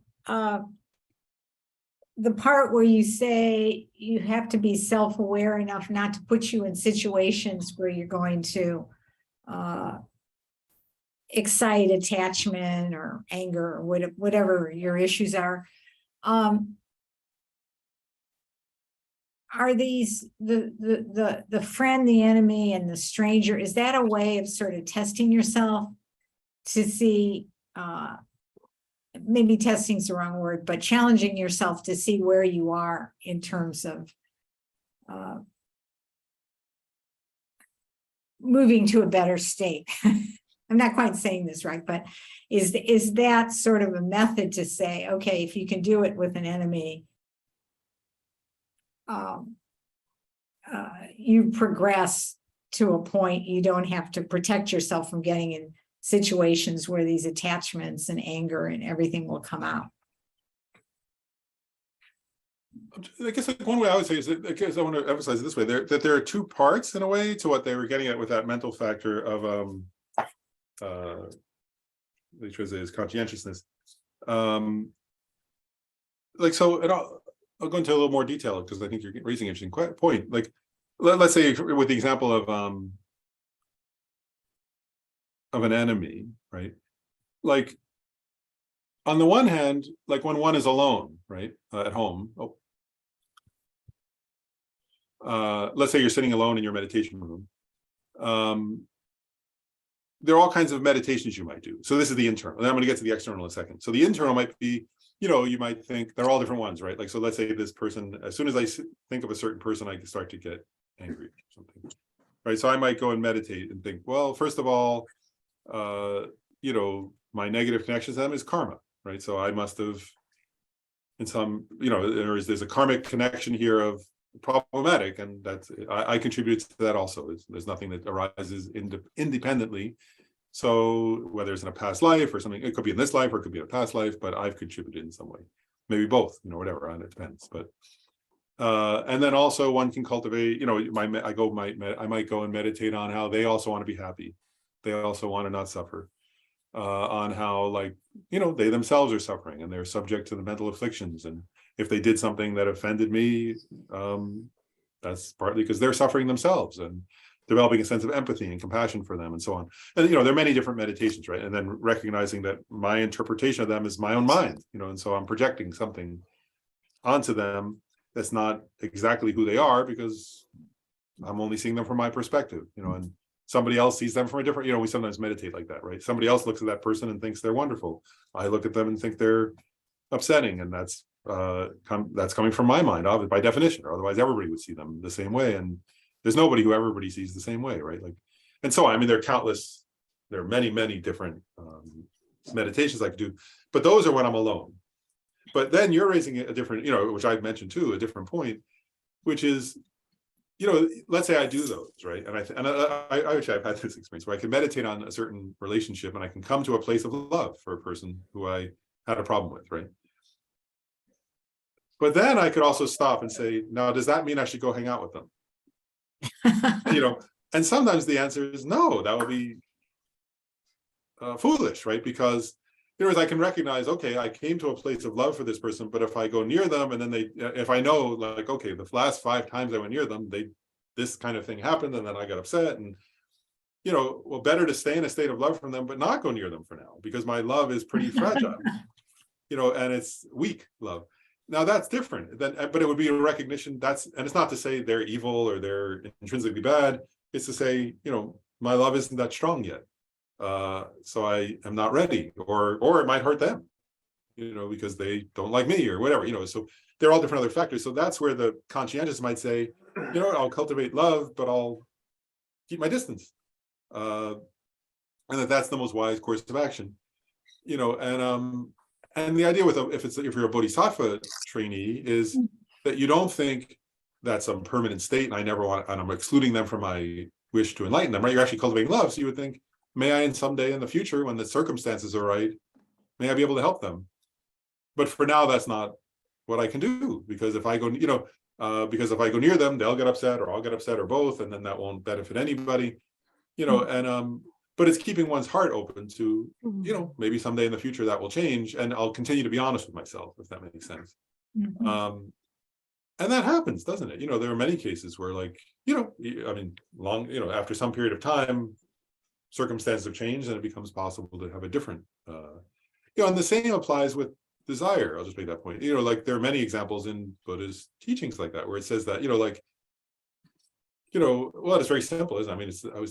I think of a very mundane example, which is actually, I'll give, it's the same point that I often think of this kind of conscientiousness is what we need to apply in all circumstances, but it's what people who are doing a good job in a 12-step program like AA have to apply, right? In other words, they might be thinking of the destruction that, say, a certain substance, alcohol or whatever, cause in their life when they're alone. They need to think that. But there's a level where you say, if they would then go to a rave where everybody's it's not going to work, so they have to avoid the circumstance. And I've seen many times where a person says, after many years, well, could I now go and with sober friends and stay sober? And they might say, after so many years of being sober, they realize, if I went with my sober friends from the program, I could be at the rave and enjoy the music, but not use, and I'll hang out with this group of people, and I have a plan of, if I'm starting to get tempted, I'll leave or whatever, and they make up a whole plan and then they can go or something, but it's years later. My point is like that, so with everything that we need to be honest with ourselves. So it's two different things though. One is the internal training, and the other is recognizing my own limitations. I can't be around, in the example of a person I'm angry at. Well, if I'm going to go around them and they're going to do the same behavior and then I'm going to get angry again, I shouldn't go around them for now, if it's possible to avoid them. Yeah, it's the idea. But I guess the conflict is, for me, is you want to push yourself to do better with that person or that situation. And sort of, I'd rather not recognize those limitations. Yeah. In other words, I get stuck where do I realize the limitations of where I am and pushing myself to overcome them? I guess that's my thing. That's where I get stuck. Oh, I totally get. And I guess one thing I'll just say for my own, this is my own opinion for what it's worth, is I think that's great, is to be honest and and to want to push oneself. And it's brave to push oneself, isn't it? But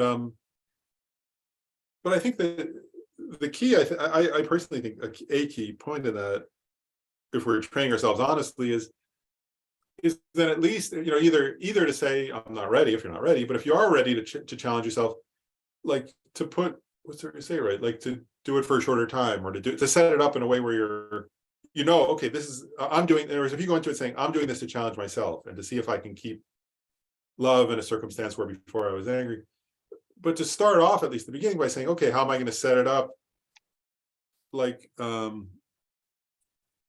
in a way that's more likely to be successful, and in a way that I can measure, and in a way that I can then check in. How did I do? And then encourage myself. Oh, wow, I did it for this long. Now tomorrow I could, or next time I could do it a little longer. I could, so at least not to just sort of, because I think sometimes I've just seen so many times where people, and I'm not saying you, but I don't know, but I've seen many myself and other people, where we do it kind of blindly and are not in a way that's honest with ourselves. So it's to start with all right, how can I do it in a limited, clear, boundaried way, and then check out myself and see, how did I do? Because it's actually, it's mainly to train one's own, right? If you're pushing your limits, it's how can I do that in a way that Yeah, and then I can check in actually, and I can keep up. And actually, the key point here, I think, if you look at it from a mental factor, is that I'll be able to keep my conscientiousness going.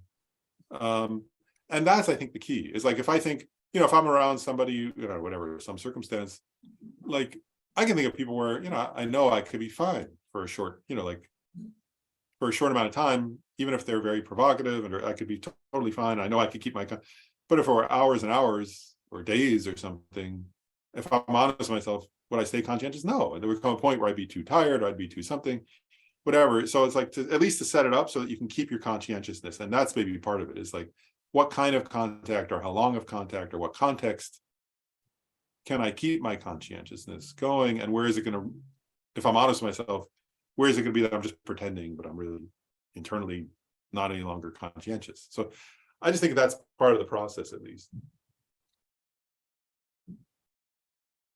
So what you're saying is pushing yourself, but not too far, Yeah, exactly.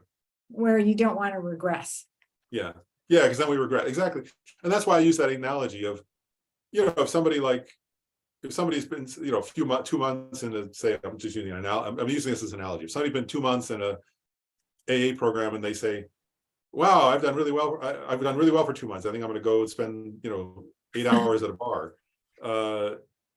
You'd say, well, wait a second. Whereas if they said, I'm going to a family member's wedding, but I'm going to make a plan. How am I going to, people are going to be drinking, but how am I going to kind of stay sober? And, that's reasonable, right? Like, so I guess I'm just saying, like, it's, pushing yourself, but in a gradual way that acknowledges, and we're all like, I'm just using that as a metaphor. We're all like that, right? We're how do I acknowledge my limitations and do it in a way that I can manage?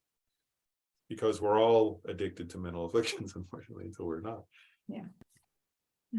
Thank you. Laura? Yeah. I'm just thinking, I'm with you on this thinking of the last point. And I'm thinking about the person that I will see at Thanksgiving, and there is this potential. And now that I'm writing down here, that I can say, let's wait for an opportunity where we both can connect, because that's in the past has been the best. I cannot answer this right now, but let's see how that develops and how we can come together. And I think I'm fine with that. That's great, isn't it? And that's what I was getting at earlier, that it's good to make plans. Actually, that's what I was getting at. It really is good to have a plan in advance, because we're not always good in the moment. Yeah. At knowing the best skillful. Yeah, I've done the thing with you are you, and I am me, and we all have different opinions. And as long as we don't have that, we say, I respect you and you respect me, and then you can respect everybody at some point. And then, I have kept it at that, give everybody their space, but don't try to intrude on somebody else's space. That's what I was trying to say. But now I can say, let's wait for an opportunity, because they have happened in the past. And he would know where I'm talking about. So that's the best way it works for me right now. It sounds very skillful. Well, I can't live any way else. I can't live any other way. This is where I am right now. So let's keep it civil, like in civics. It's quite good. And I just think it's great, though, this idea of making plans, like you're doing, Wilhelmina, for all of us, of making plans. Like, it's going, okay, I tend to have this problem in this context. How am I going to handle it? And I don't know, everybody's different in terms of what we should say, or how long we should be there, or what we should do, or whatever, both our mental, but also our behavior. And that's really Dharma practice, like, actually, I'll share, to me, I'm just giving another analogy here that's because of Buddhism, is, there are these, like, I was like, that, in a way, that's also just pointing out, like, in the, all these, like, trainings. I was thinking of, like, monks I know, for example, there's a monk's vow not to eat after noon, but then there are all these exceptions. you can eat afternoon if you're sick, you can eat afternoon if you're traveling, you can eat, and my point is like if you're older and it's not good for your health, and so. And my point is like everybody has. I'm just using it. I'm not a monk, but I'm just giving an analogy. Like I talk to monks, and you see, they have to be honest with themselves. In other words, am I making excuses, or am I doing the right thing? And am I being honest with we all have to do with everything, whether it's somebody you're going to see at Thanksgiving, or a friend, or a coworker, or a different circumstance, or being around certain places that give rise to different mental afflictions.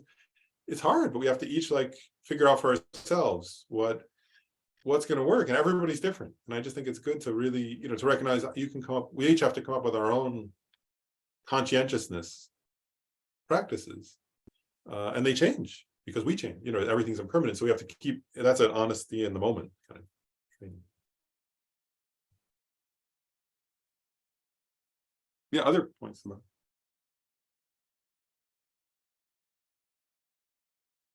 We'll start on the next one. Yeah.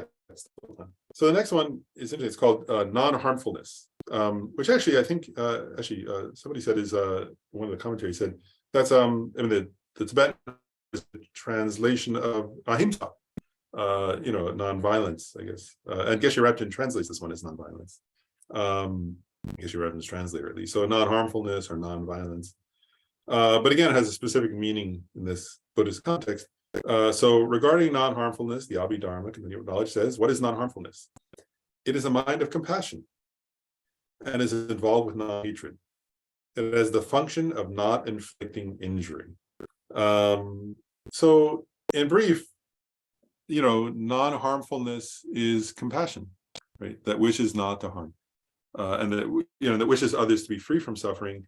It's interesting, right? What is compassion actually, right? Compassion is the wish for others to be free from suffering. So here you wish for others to be free from suffering, and therefore, at the minimum, you don't harm them, right?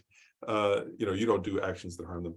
And they give examples, right? Like in some of the commentaries, they give examples. So it's a mind that doesn't wish to kill, doesn't wish to bind, doesn't wish to hurt the bodies or the minds of other beings. And that wishes to protect those who are suffering or being harmed or vulnerable. And then a little more. Just as has been said above, non-harmfulness is a patience that, lacking malice, observes suffering sentient beings, thinking, may they be free of that suffering. This abandoning harm to sentient beings or non-harmfulness is the essence of the meaning of the conqueror's scriptures. Right. So what's he saying there? Compassion is the essence of the Buddha's teachings, right? And lacking malice, right? So lacking malice means you don't want to hurt others. And so actually, I just want to pause there. Like you get the idea here that so in this sense, non-violence or non-harm isn't just it's not just a negative. All these are like that, right? It's not just a negation of wishing to harm. It's a positive state of wishing others to be free from suffering, right? And that compassion that wishes others to be free from suffering restrains us from harming. And one side point I just personally want to make is I think as you think about that, it's also getting at like it's actually I often just personally, it's my personal reflection, but I often think about this that there are other like the one that I didn't like the translation, but they call it shame in this text, right? Like embarrassment or something. Like I won't do a harmful thing because others won't look good. That's a kind of morality, right? In the text, it says that that is a kind of valid moral concern, right? Like, oh, my teacher would look down on, my teacher would be embarrassed if I did this action, so I shouldn't do it. That's good, or my parents would be embarrassed, or my spouse would be embarrassed, so I shouldn't do it. That's good. But I just want to say, I think this is a higher level of morality, right? This is a morality grounded in compassion, right? In other words, out of compassion, I won't harm, and I won't do things that directly or indirectly harm. I'm just saying, it doesn't say in the text, this is my opinion, is that this is a higher level of morality. Actually, it doesn't say in this text, but that's true, isn't it? In other words, the bodhisattva morality. This isn't necessarily bodhicitta. It could be any compassion. And that's another point I want to make too. So it's a higher level of morality because it's grounded in empathy and compassion. Another point is non-harmfulness can include anything from, a little moment towards one being. Like, so if somebody saw a bird, that fell out of its nest and felt, oh, that little poor, baby bird, right? And they just, like, a child saw a baby bird and felt, oh, the poor little thing, and how can I help it get back to its nest? And I don't want to, I don't want to I want to even be gentle in how I try to help it, because I don't want to inadvertently hurt it. Like, that's non-harmfulness, right? So it could be a small moment for one being, but this could also, because it's compassion, it can also include great compassion for all beings. It can include bodhicitta, the wish to achieve enlightenment for all beings is qualified by this one, includes this one, right? It's because it's grounded in compassion. So this is there are a lot of different examples or ways this non-harmfulness can manifest, but the essence of non-harmfulness is compassion. Then it says, from a sutra, patience is the supreme austerity. That's a famous quote. Patience is the supreme austerity. The Buddha said, patience is supreme nirvana. An ordained one who harms or injures another is not a trainee in virtue. Right. So that's an interesting point, isn't it? And there is actually that if you're harming somebody, if you're harming others, there's no way you're practicing virtue, is one point, right? And austerity, right? We say like retreat or something. Actually, is getting what Lynn was getting at. Sometimes people talk about challenging oneself, because sometimes they say, like, the patience of the extreme austerity is saying, sometimes people think, oh, if I go off and do a retreat, which can be very virtuous, by the way, of course, amazing thing to do. But what they're saying is patience is a supreme retreat in a way, right? Like, whereas if you're around somebody who's difficult and you're being patient, there's no better practice than that, is one way of saying it, right? And the Buddha praised it, right? Patience is the supreme nirvana. In other words, if you can be patient, that's a supreme practice. And if you're harming others, there's nothing left. There's no virtue left, right? In other words, if you have malice and you're out of malice harming another, then there's no virtuous training happening in that moment, at least. And compassion, we often say this, right? Compassion. They often say, like, in terms of the view, dependent arising is the essence of the Buddha's teachings. And in terms of conduct, compassion is the essence of the Buddha's teaching. So in that sense, this is the essence. That when it says is the essence of the meaning of the Conqueror Scriptures, it's saying from the conventional perspective, it's compassion, right? And from the ultimate perspective, it's dependent arising. And then we can go through this. So then it says, even the Conqueror's teaching in the context of bestowing a water strainer in the Vinaya, procedural right is a fine distinction of compassion. So what's he saying? That when somebody becomes a nun or a monk, part of the ritual, I guess, is that they give them a water strainer because, so that you strain out insects or little larvae or things like that, so that you don't harm them, right? And so what it's saying is, everything from the most basic, moral training for monastics is grounded in a sense of compassion, not wishing to harm others, right? And so, most if you live in the US, you don't need to probably strain your water, but it's the same idea, right? Like, not when you have ants that come in your house, right? Not wanting to harm them is an example of non-harmfulness. And I think some of you may have heard this before, but I always remember, I often this pops in my mind. I remember when I was very, very first studying Buddhism with Professor Jan Willis at Wesleyan University. I was an undergrad, and she was my key professor. I remember she was we were in a seminar, so it was a small room, and she was lecturing, like we were all sitting at a table, and I was sitting near her, and she was in the middle of a lecture, and I'm getting at non-harmfulness, but she was in the middle of a lecture, and I watched a mosquito land on her arm. It was Connecticut, it must have been spring, and I watched her. She had her watch on the table to see the time to know when the class would end. And I noticed as she's continuing to lecture, she naturally picked up her watch and gently started tapping the mosquito with the side of her watch, very gently, and the mosquito left. And I thought, up to that point in my entire life, I had never yet come across somebody who would immediately slap and kill a mosquito. She was the first person I came across where I was like, she's tapping a mosquito gently, and it really struck me. I don't remember what she was talking about that day, but I remember that. Because it was non-harmfulness. I was like, oh, wow, I was just very touched that she had compassion for a mosquito, not wanting to harm it, right? And I thought, wow, that's what, but for me, that was it's the essence of the Buddhist scriptures. I was like, I learned a lot from her lectures, but very lot, but I learned a lot just from that nonverbal behavior, because it's getting at what this is getting at, right? The essence of the Buddhist scriptures is compassion. She was embodying that, and she embodies that all the time. Actually, my experience of her, she's a great practitioner of Dharma.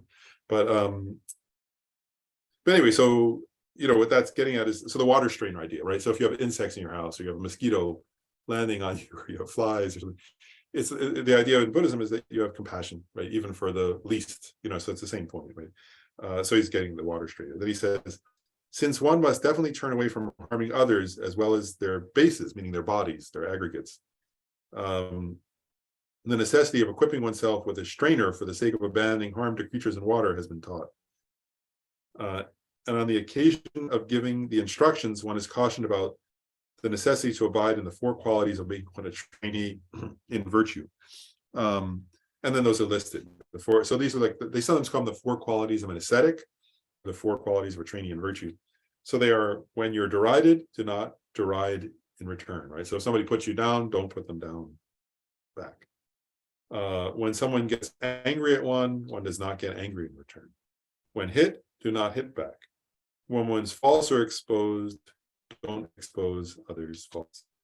And so what this is saying is that's those are the qualities of a trainee in virtue, right? So and if you see, actually, I'm going to give that example of Jan Willis, but actually if you hang out, have you noticed that? Like if you hang out with good Dharma practitioners, right? You see that just in real life, they do these things, right? For many years, I was, doesn't work anymore, but for 20 years, I was an office mate of Wilson Hurley, a good friend who's a good Buddhist practitioner. I remember we hang out and we've co-organized events with Kensho Rinpoche and so on.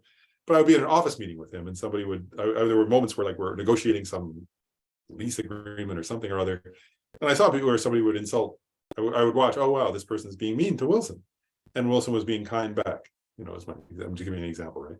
That's trainee in virtue, right? Not of compassion, right? In real life. And there are countless examples, right? But so trainee, so this point is, what he's getting at is that compassion is something you cultivate in meditation. Again, as we were getting earlier, it's also you live it in real life, right? Whether it's with the insect that lands on your arm, or a coworker who's being unpleasant, or whoever it may be. Then it says, therefore, if the intelligent ones analyze and understand as well, they will understand that abandoning harmfulness is the essence of the teachings, right? And so, anyway, you get it. Compassion, right, is the essence of the conventional truth aspect of the Buddha's teachings. And any questions about that, actually, about non-harmfulness? And then I guess we're almost done with this section on virtuous mental factors. So then he says, qualm, with regard to virtue, are the 11 virtuous mental factors which have been explained above here exhaustive? Response, in general, virtues are taught to be of 5 types. And then he goes through the 5, so we'll go through them quickly. So one is virtues by way of entity. So the 11 explained above, faith and so forth, are specified as being virtues by way of entity because they are generated in the entity of virtue from their mere establishment without relying on other factors such as motivation. Here I have indicated the 11 principal virtues. So these 11 principal virtues, right? If your mind has one of these, then what he's getting at is you don't have to depend on anything else that's already virtuous, right? So if your mind has faith, if your mind has compassion, if your mind has love, then that is in and of itself virtuous, right? And by the way, that gets at, so, then it's clear, isn't it? I mean, first of all, it's obvious, right? But you don't need to be Buddhist to be virtuous. If you have love in your mind, that's virtuous, right? If you have compassion in your mind, that's virtuous. That's one point. Another point is, right, if you just give rise to any moment in which your mind is in one of these 11 states, it's virtuous. Also, these 11, if you contemplate them, are broad, aren't they? Like I give you, compassion could be for a little bird, or it could be bodhicitta, right? And some of the others, right? Like conscientiousness, right? That could be guarding against anger, it could be guarding against pride, it could be guarding against, it could be cultivating all different virtues. So, in other words, these are mental factors, but they can encompass various, many of them can encompass different expressions of what they are. So that's another point. Here I wanted to pause actually and just give a suggestion of homework, and do it or don't do it. But of course, I'm not monitoring you. You're monitoring yourself. But by definition, if you're practicing this practice. But I've been doing this lately, and I think it's quite fun actually, is to notice, am I in one of these 11 virtuous mental factors or not? And notice it as you go about your day, but also notice it as you're doing your Dharma practice. Like when you said earlier today, I go for refuge to the Buddha, until I go for refuge until I'm in the Buddha, Dharma, and Sangha. Were you in a state of faith? Were you in a state of compassion or not? When you do your dedication, whatever. When you do your sadhana, if you do a sadhana or read a prayer, are you in a virtue? To check as you're doing the practice, am I in one of these 11 or not? Sometimes, if you're honest, my honest answer is sometimes yes, sometimes no. Right? Sometimes you just doing, sometimes you may be just saying the words, but not in a virtuous mental state. That's great to notice, because then you can shift right back to a virtuous mental state. And then, same thing as you're driving down the road or cooking dinner. Like I did it last night as I was cooking, I was contemplating that. I was like, well, am I cooking out of love, or am I cooking just because I'm supposed to cook now? And checked, you can like check for yourself, which is the motivation, right? What's my, not motivation, what's my mental state while I'm doing it? If that makes sense, right? That's different than motivation. What's my mental state in this moment while I'm doing this action? So that's my suggestion of just like these 11, that's the use of these 11, right? If you just learn them, that's not so, in and of itself, that's not that useful. But if you check in this moment, am I in one of those 11? That's really amazing, and then if you're not, then you can cultivate it. They're not that hard. That's actual Dharma practice. Then the next of these 5 is virtues by way of relation. Are minds and mental factors that are concomitant by way of the 5 similarities with the 11 faith and so on. Right. So that means, remember we said this, there are 5 similarities in any given, and those appear on page 11 and 12 of this text, the 5 similarities. Right, one and the same time and same object and so on. But so that means that, for example, and we've said this before, intention, right? Intention can be virtuous or not. One example I want to give is intention is a mental factor that can be virtuous or non-virtuous, right? If your intention is connected to hatred, then your intention is non-virtuous. If your intention is connected to non-harmfulness, then by definition, your intention, the mental factor of intention becomes virtuous. So that when it says here virtuous by relation, it means your other mental factors that have a relationship, that are in the same time and have the other similarities to these 11, then those become virtuous. Another one is virtue by way of relation, and these are the imprints of virtue. And so that means like sometimes a virtuous state just arises due to past imprints. That's still virtue, but it's not cultivated, is the point. Versus some of them arise due to effort. Then virtues by way of motivation are, for instance, physical and verbal actions motivated by virtue. And that's why in Buddhist practice, we often emphasize how important it is to cultivate your motivation at the beginning. There's this quality of some commentators almost use a metaphor of a momentum in a way, where if you cultivate a positive, strong, virtuous motivation at the beginning of an action, then even if you get distracted while you're doing the action, the physical or verbal action will still have a quality of virtue. So for example, a typical example would be if a person generates bodhicitta and then starts doing a series of prostrations or something. Even if they get distracted at certain moments while they're doing the prostrations and then come back and aren't distracted and they get distracted and come back, because their initial motivation and their dedication at the end are virtuous, it's a virtuous practice. If you're doing prostrations and you don't generate like I once knew a guy who was from Singapore, and when his child did something negative, he said, you have to go do some prostrations. I don't think that child was doing any virtue, because they were angry at their father for doing, like, oh, he's making me do this and it's not fair, so that wouldn't be virtuous then. right? So the action of prostrations in and of itself is not virtuous, but if you generate bodhicitta or faith, let's say, and then you're doing prostrations, what they're getting at here is if you create an initial motivation of virtue, or if you're doing a project to help others, right? If you say, I'm doing this project in order to benefit society in some way, and you're clear that your motivation is love, let's say, or compassion, there may be moments where you're distracted or upset or frustrated, but if your initial motivation was clearly virtuous, then the project itself is virtuous and the result will be virtuous. So it's getting at there are virtues by way of motivation like that, where the physical or verbal project or activity is virtuous because your initial motivation was virtuous that impelled you to do it. And then the last is virtues by way of ultimacy, and that is are explained to be thusness, emptiness, right? Because all obscurations will be purified if one meditates within observing thusness. Therefore, they are designated virtues, but are not actual virtues. So in that sense, like, and there's any activity in relation to contemplating or meditating on emptiness is virtuous in that sense. We're almost out of time, so we'll stop with that list of. But there he's getting at that those are, what's to say, like the question was, are those 11 an exhaustive list of virtues? And he's saying here, no, there are different types of virtues, but you can see the connection between those and virtue, right? In other words, if you have a positive motivation, that means at some point you generate one of the virtuous mental factors. So they're all connected to these. And one other thing you can think, so the biggest suggestion I would make in terms of daily life from this is, again, like I said, keep checking up. Am I in one of these 11? And if not, can I get to one of them, right? And how do I practice them? And the other is interesting, you can just, this is one, it's not a suggestion, but just interesting thing to think about, is you could actually check any Dharma practice you're doing. Which of these is it? Right? And then actually one way you could say it is, if it's not one of these and it's not connected to one of these, then maybe it's not a Dharma practice, of course.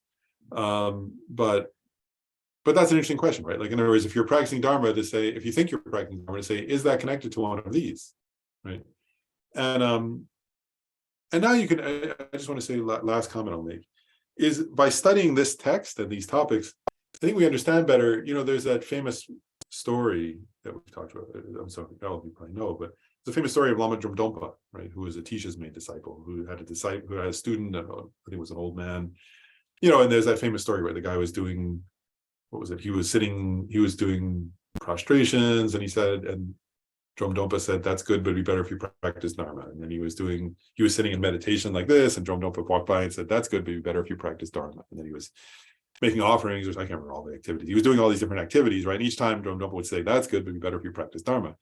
And then finally the guy got upset and said, well, what's practicing Dharma? And he said, give up on this life in your mind, right? And if you understand these 11 virtuous mental factors, then we can understand more deeply what Dromdonpa was getting at, right? It was that Dharma practice means cultivating these in your mind, right? And if you're concerned about, and what he was saying was, if you're concerned about your reputation or about how you look or about, that's not one of these, right? That's not a virtuous mental factor. If you're just concerned about sort of looking like you're somebody spiritual or some, that everybody will look at you and think, oh, that's a really good good person or something, whatever. That's what Dromdonpa was getting at with his student, I think. But what he was saying, though, really is that you have to be cultivating these mental factors, right? If you're practicing Dharma, which are especially non-hatred, right? Attachment or non-craving or something, and non-ignorance. So that's what Dharma practice really is. And that's, again, I just think back to, why did Lingam Rinpoche carry this text around with him his whole life? Is that it's the essence of Dharma practice, right? So even though he was doing all other kinds of practices, he wanted to make sure they all, I'm assuming the implication was, he was actually suggesting to all of us, probably, to all other beings who are interested, that if you're not practicing this, then the other practices aren't Dharma. If you're practicing this, right, these 11 virtuous mental factors, then all your other practices are Dharma, is the point. So anyway, we went over by a minute, but we should do our dedication. The supreme jewel bodhicitta, where it has not arisen, may it arise and grow, or it has arisen, may it not decrease, but increase more and more. In the snowy mountain paradise, you, the source of good and happiness, all powerful Chinrizik Tenzin Gyatso, please remain until samsara ends. I dedicate all these merits, which are merely labeled, totally empty from their own side, so that the I, who is merely labeled, totally empty from its own side, may achieve Buddha's enlightenment, which is merely labeled, totally empty from its own side, or lead all sentient beings who are merely labeled, totally empty from their own side, to the state of enlightenment as quickly as possible.